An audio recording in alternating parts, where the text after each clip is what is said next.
Strehimi I familjeve në nevojë mbetet një nga sfidat më të mëdha sociale në Bashkinë e Kukësit, ndërsa varfëria, emigrimi dhe amortizimi I banesave vazhdojnë të prekin një pjesë të konsiderueshme të komunitetit.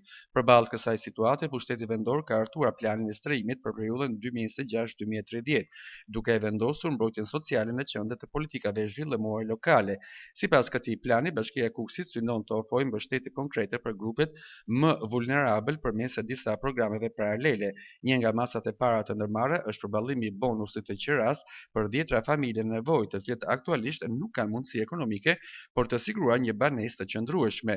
Ky program u vjen në ndihmë kryesisht familjeve me të ardhurat të ulta, nënave kryefamiljare, persona me aftësi të kufizuar dhe të moshuarve që jetojnë vetëm. Një tjetër komponent kyç I planit është ndërtimi I 140 apartamenteve të reja me kosto të ulët, të cilët do të shërbejnë si strehim social për familjet që përmbushin kriteret ligjore. Këto banesa synojnë të ofrojnë kushte dinjitoze jetese, duke zëvendësuar banesat e papërshtatshme apo të rrezikshme ku jetojnë aktualisht shumë familje në Kukës dhe njësitë administrative përreth. Paralelisht me ndërtimin e banesave të reja, Bashkia ka planifikuar edhe zbatimin e programit të riparimit të banesave të amortizuara.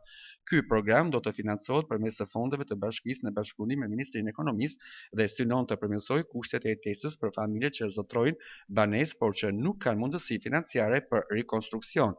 Sipas planifikimeve gjatë viteve 2026-2027 pritet të përfitojnë strehim rreth 70 familje, ndërsa deri në fund të vitit 2030 numri I familjeve të përfshira në skemën e strehimit social pritet të arrijë në 140. Përzgjedhja përfituese do të bëhet mbi bazën e kritereve sociale dhe ekonomike, duke I dhënë përparësi rasteve më emergjente. Plani I strehimit 2026-2030 do të hapë rrugën për zbatimin konkret të projekteve, të cilat synojnë jo vetëm strehimin e familjeve në nevojë, por edhe frenimin e shpopullimit dhe përmirësimin e cilësisë së jetesës në qytetin e Kukësit.